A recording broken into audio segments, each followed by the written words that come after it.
Chapitre 18. La libération de l'âme.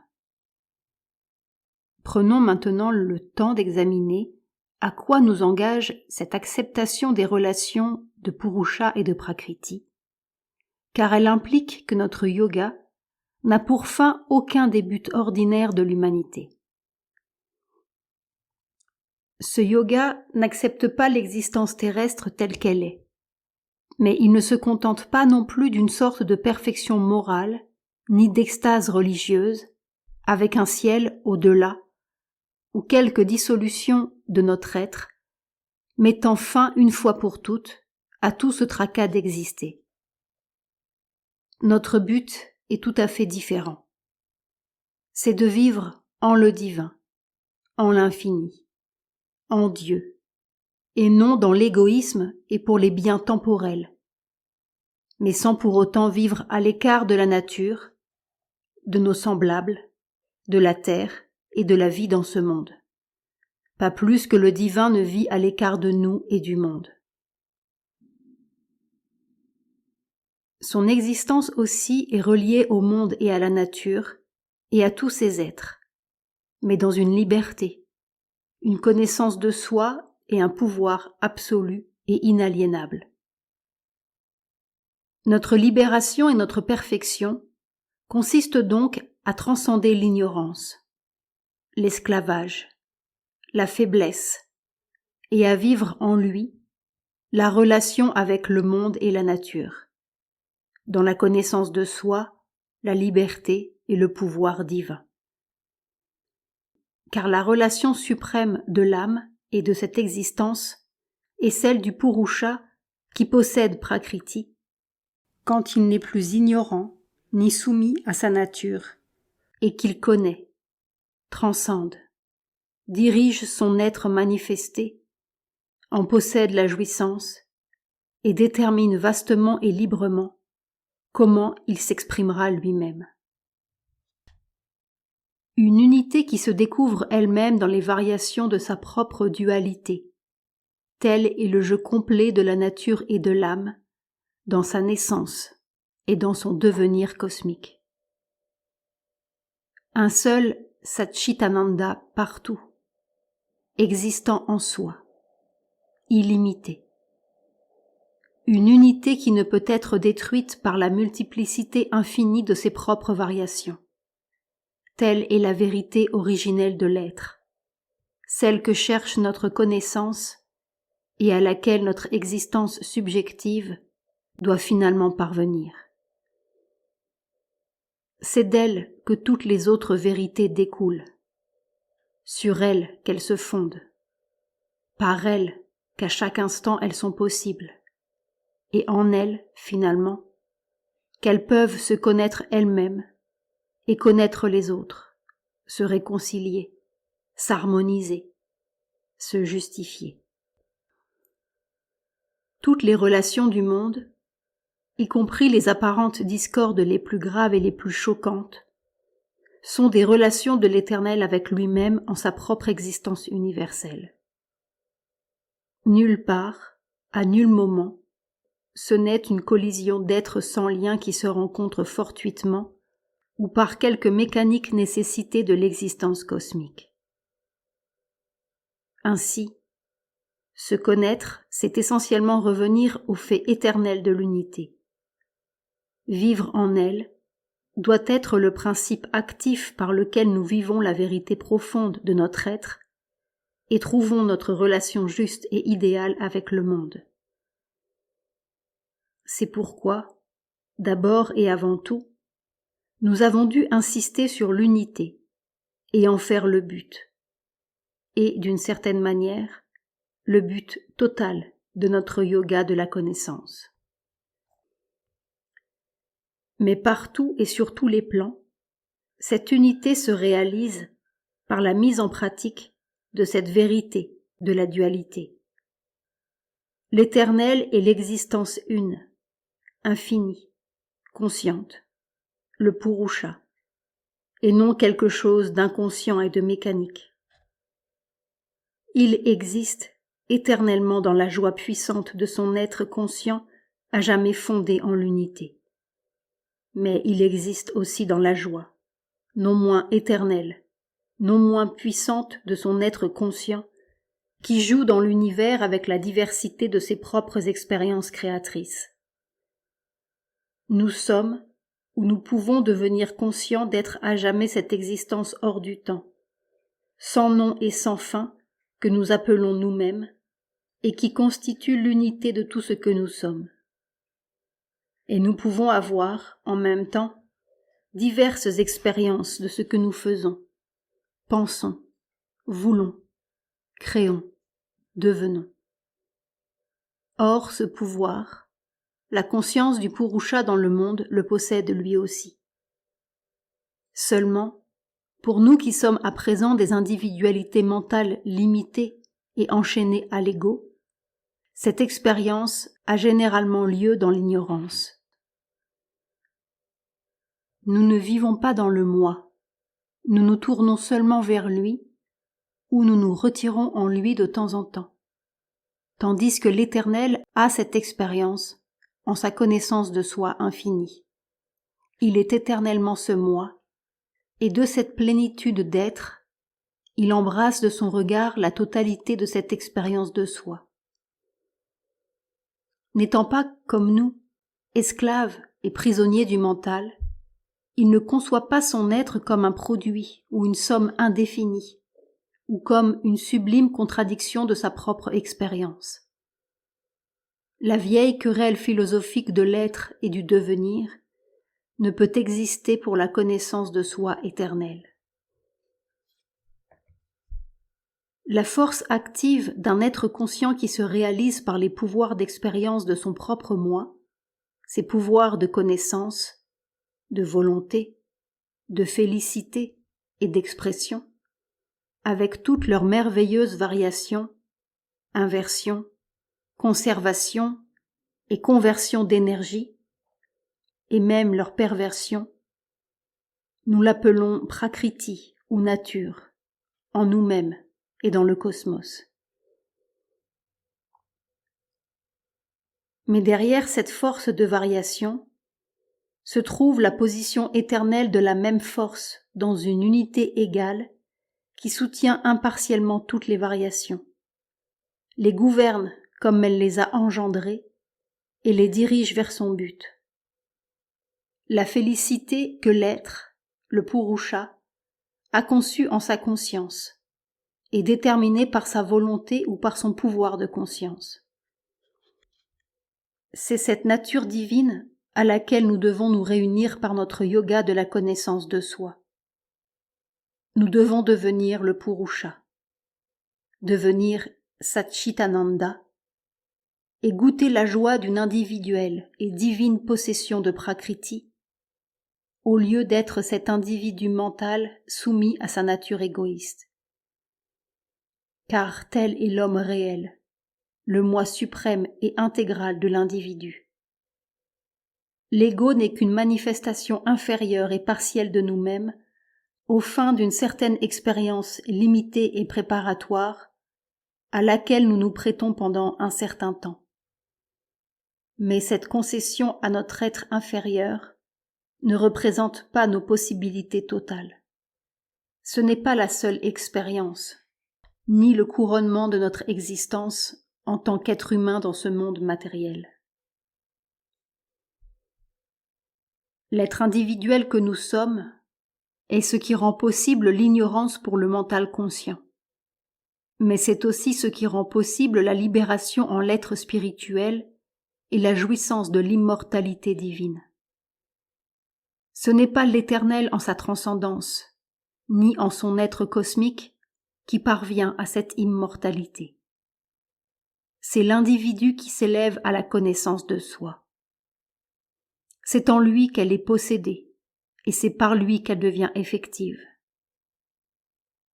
Toute vie, spirituelle, mentale ou matérielle, est un jeu de l'âme et des possibilités de sa nature. Sans ce jeu, il ne peut pas y avoir d'expression ni d'expérience de soi dans les relativités. Ainsi, même quand nous avons réalisé que tout est notre moi élargi, et réaliser notre unité avec Dieu et avec les autres êtres, ce jeu peut et doit continuer, à moins que nous ne désirions faire cesser toute expression et tout abolir, sauf une expression de soi extatique et absorbante.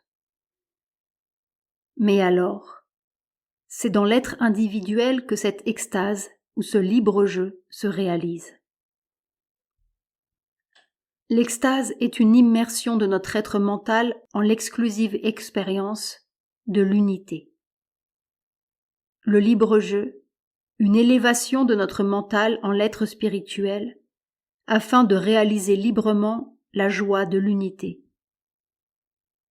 Car la nature même de l'existence divine est toujours de posséder son unité, mais de la posséder aussi dans une expérience infinie et à d'innombrables points de vue, sur d'innombrables plans, à travers d'innombrables pouvoirs conscients ou d'innombrables moi de son moi, ou, pour employer notre langage intellectuel limité, en d'innombrables individualités de l'être conscient qui est un. Chacun de nous est l'une de ces individualités. Se tenir éloigné de Dieu dans l'ego limité, dans le mental limité, c'est se tenir éloigné de soi-même et ne pas être en possession de notre vraie individualité. C'est être l'individu apparent et non l'individu réel. C'est notre pouvoir d'ignorance.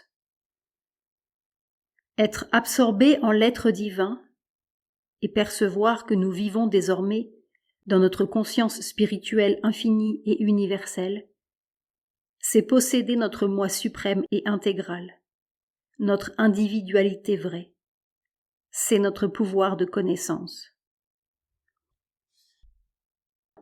Quand nous connaissons l'éternelle unité de ces trois pouvoirs de la manifestation éternelle, Dieu, la nature et le moi individuel, et le profond besoin qu'ils ont l'un de l'autre, nous commençons à comprendre l'existence elle-même et toutes les apparences du monde qui, maintenant, sont une énigme pour notre ignorance. La connaissance de soi n'abolit rien de tout cela. Elle abolit seulement notre ignorance et les conditions propres à l'ignorance qui nous enchaînaient et nous asservissaient aux déterminations égoïstes de notre nature. Quand nous reprenons conscience de notre être véritable, l'ego se détache. Sa place est prise par notre moi suprême et intégral, l'individualité vraie. Étant le moi suprême, cette individualité devient une avec tous les êtres et voit tout, le monde et la nature, en sa propre infinitude. Nous voulons dire par là simplement que le sentiment de notre existence séparée disparaît en la conscience d'un être illimité, indivisible, infini, en lequel nous ne nous sentons plus enchaînés au nom, à la forme et aux déterminations mentales et physiques particulières de notre naissance et de notre devenir actuel. Nous ne sommes plus séparés de rien, ni de personne dans l'univers. C'est ce que les penseurs anciens appelaient la non-naissance, ou l'abolition de la naissance, le nirvana. Pourtant, nous continuons de vivre et d'agir par la naissance et le devenir individuel, mais avec une connaissance différente et une toute autre expérience. Le monde aussi continue d'exister, mais nous le voyons se dérouler en notre être et non plus comme une chose extérieure et autre que nous-mêmes. Pouvoir vivre d'une façon permanente dans cette nouvelle conscience, la conscience de notre être réel, intégral, c'est atteindre à la libération et jouir de l'immortalité. Nous nous heurtons ici à un problème complexe. L'idée que l'immortalité n'est possible qu'après la mort et en d'autres mondes, sur des plans d'existence supérieurs, ou que la libération doit nécessairement abolir toute possibilité de vie mentale ou corporelle et annihiler pour toujours l'existence individuelle au sein d'un infini impersonnel. Ces idées tirent leur force d'une certaine justification par l'expérience, car l'âme, dès qu'elle secoue les liens du mental et de la matière qui la contraignaient, éprouve le besoin de s'élancer vers les hauteurs. Elle se sent attirée vers elle et sent aussi que ces liens sont le lot de toute vie terrestre et de toute existence mentale. La mort règne sur le monde matériel. La vie ici-bas semble n'exister que soumise à la mort et en mourant constamment. L'immortalité doit être conquise avec difficulté et semble naturellement exiger un rejet de toute mort et, par conséquent, de toute naissance en ce monde matériel. Le lieu de l'immortalité doit donc se trouver sur quelque plan immatériel, dans des cieux où le corps n'existe pas, à moins qu'il ne soit différent, une simple forme de l'âme ou une circonstance secondaire.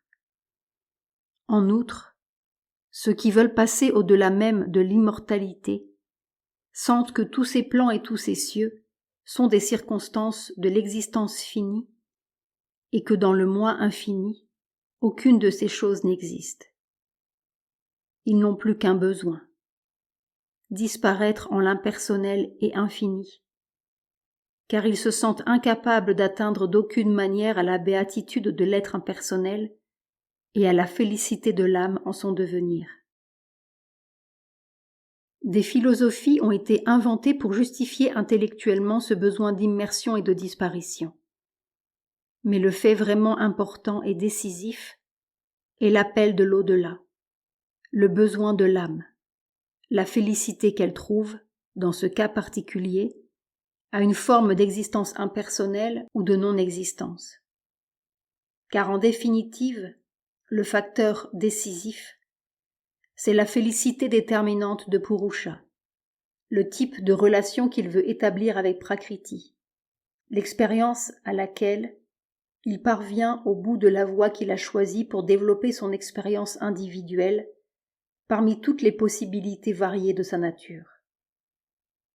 Nos justifications intellectuelles sont simplement un compte-rendu de cette expérience à l'usage de la raison, des moyens que nous employons pour que le mental consente à suivre la direction prise par l'âme. La cause de notre existence dans le monde n'est pas l'ego, comme notre expérience actuelle voudrait nous le faire croire. L'ego est simplement un produit, une circonstance de notre mode d'existence dans le monde. C'est un type de relation que le Purusha, aux âmes innombrables, a établi entre les mentales individualisées et les corps. Une relation d'autodéfense et d'exclusion, ou d'agression mutuelle afin d'avoir, au milieu de toutes ces existences interdépendantes dans le monde, une possibilité d'expérience mentale et physique indépendante. Mais sur ces plans, il ne peut pas y avoir d'indépendance absolue. Par conséquent, l'impersonnalité qui rejette tout devenir mental et physique est le seul aboutissement possible de ce mouvement exclusif, car c'est ainsi seulement qu'une expérience de soi absolument indépendante est réalisable.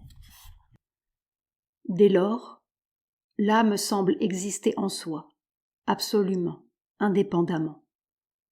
Elle est libre, au sens du mot indien svadhina. Elle ne dépend que d'elle-même, ne dépend pas de Dieu ni des autres êtres. Ainsi, par cette expérience, Dieu, le moi personnel et autrui sont également niés, rejetés comme autant de distinctions de l'ignorance.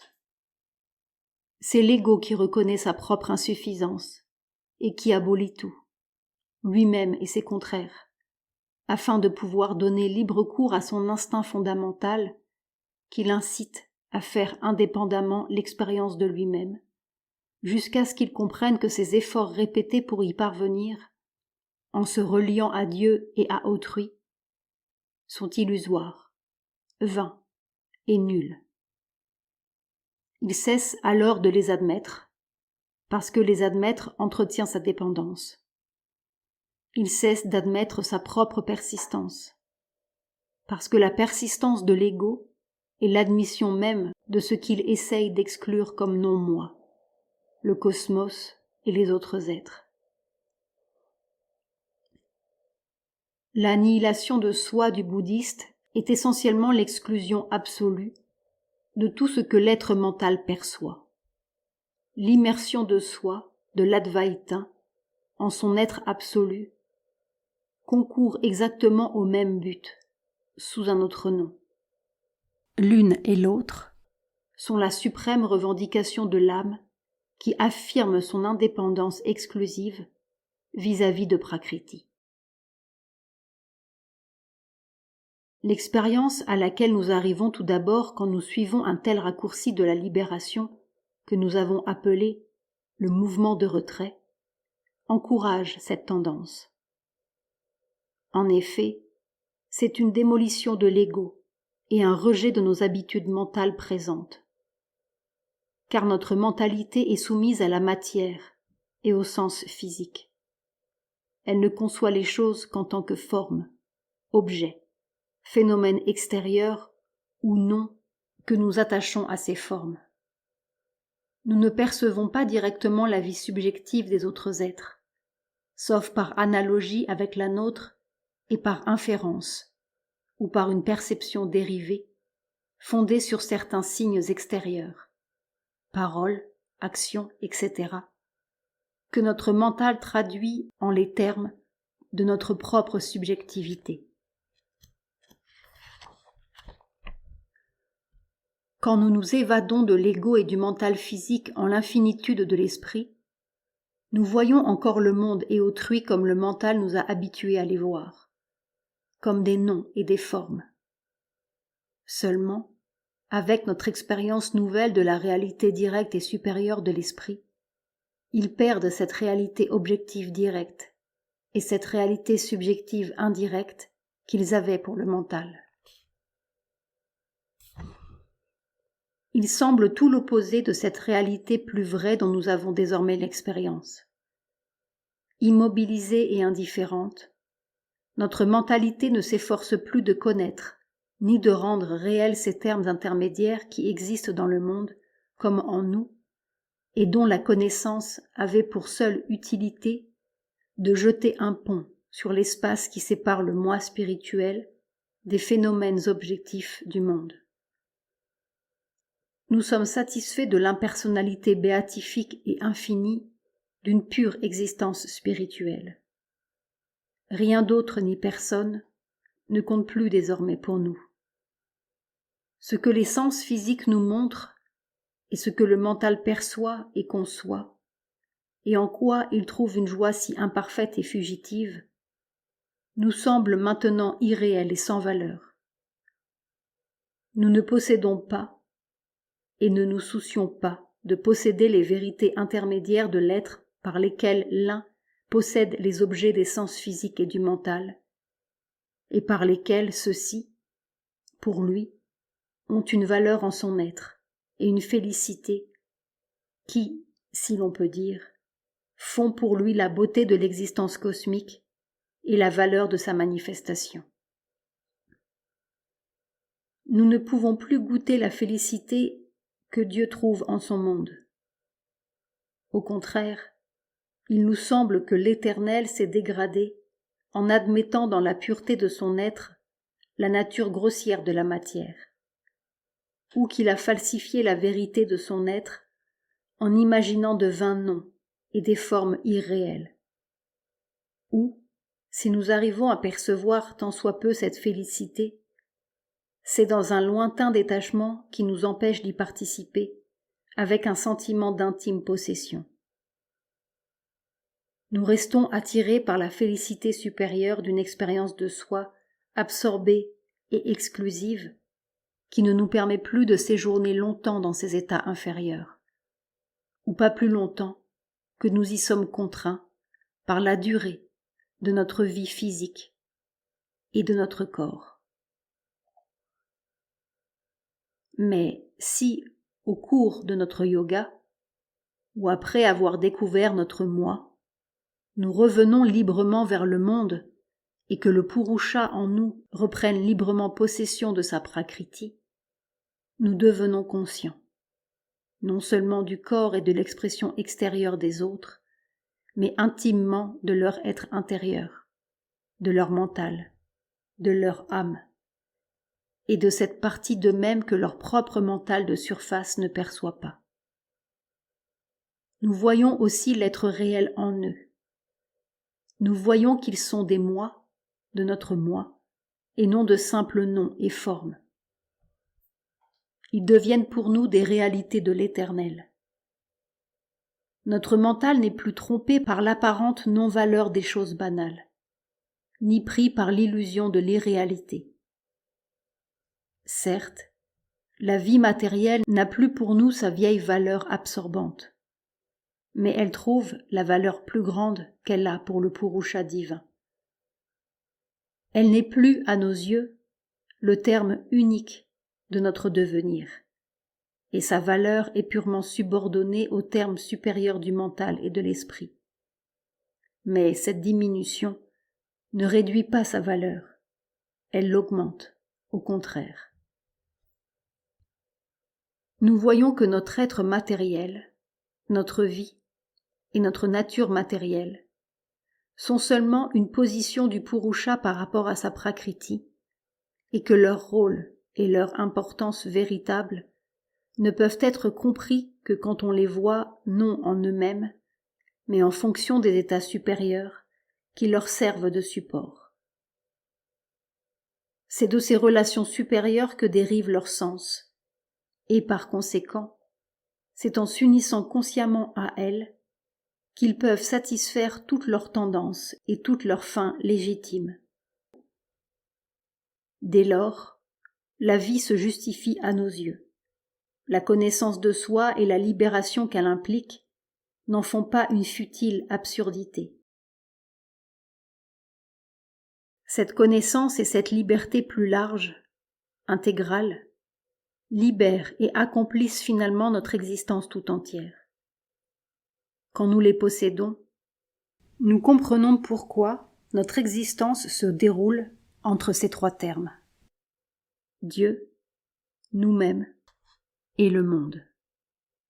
Ils ne nous paraissent plus opposés, contradictoires, incompatibles, et nous ne les considérons plus, par ailleurs, comme des termes de notre ignorance, finalement destinés à disparaître en une pure unité impersonnelle. Au contraire, nous percevons qu'ils sont des termes nécessaires à notre propre accomplissement et qu'ils conservent leur valeur après la libération, ou plutôt que c'est alors seulement qu'ils acquièrent toute leur réelle valeur.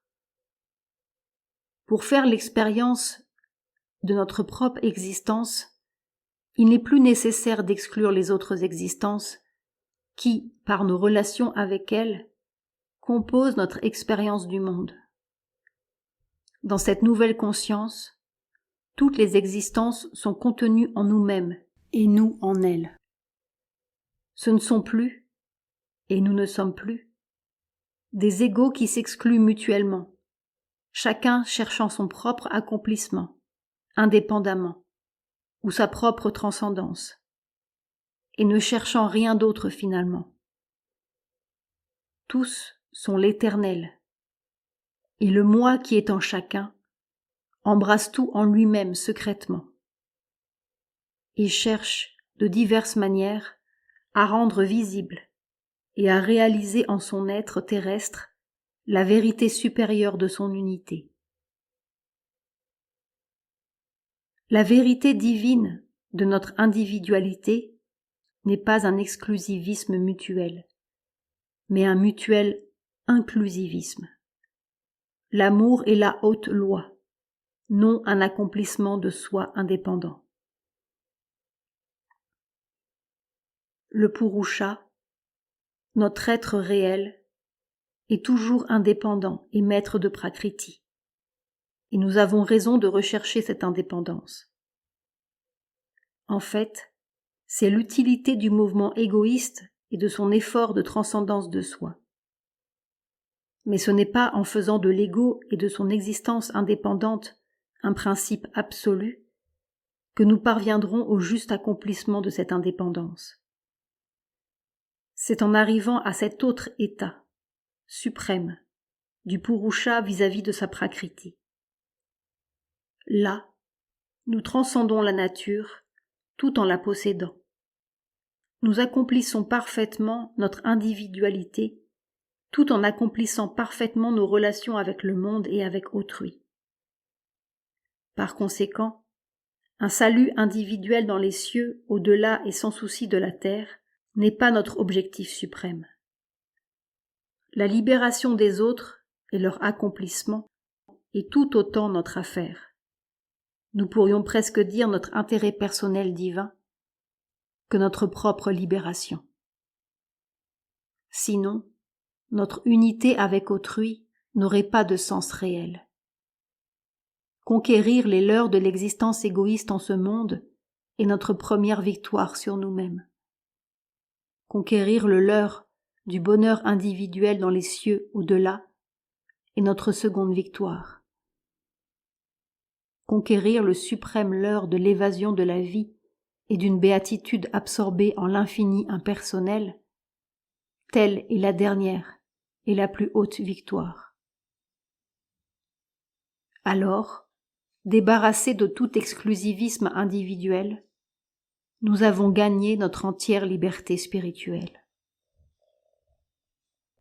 L'état de l'âme libérée est l'état même du Purusha à jamais libre.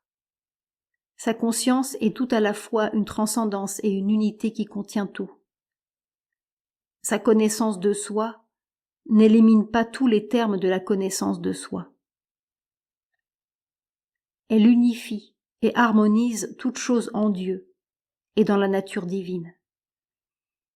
L'ardente extase religieuse, où l'on ne connaît plus que Dieu et soi-même, où l'on se ferme à tout le reste, n'est pour l'âme libérée qu'une expérience très profonde qui la prépare à partager l'amour divin et la divine félicité qui embrasse toutes les créatures autour d'elle. Cette céleste béatitude où s'unissent Dieu, nous-mêmes et les élus, et nous fait regarder avec détachement, avec indifférence les non-élus et leurs souffrances, n'est pas possible pour l'âme parfaite, car eux aussi sont elles-mêmes. Délivrée de la souffrance et de l'ignorance, l'âme parfaite doit naturellement se tourner vers les autres et les entraîner, eux aussi, vers cette liberté. Mais se laisser absorber dans les relations du moi avec les autres et le monde, à l'exclusion de Dieu et de ce qui est par-delà, est encore moins possible, et par conséquent, l'âme parfaite ne peut pas se laisser limiter par la terre, ni même par les relations humaines les plus hautes et les plus altruistes. Pour elle, agir ou atteindre son sommet ne consiste pas à s'effacer et à se nier totalement pour le bien des autres, mais à s'accomplir elle-même en la liberté, la béatitude et la possession de Dieu, afin que, dans et par cet accomplissement, les autres aussi puissent se réaliser. Car c'est en Dieu seul, par la possession du divin seul, que toutes les discordes de la vie peuvent se résoudre. Par conséquent, aider les hommes à s'élever vers le divin est, finalement, le seul moyen vraiment efficace d'aider l'humanité. Toutes les autres activités et toutes les autres réalisations dont nous faisons l'expérience ont leur utilité et leur pouvoir.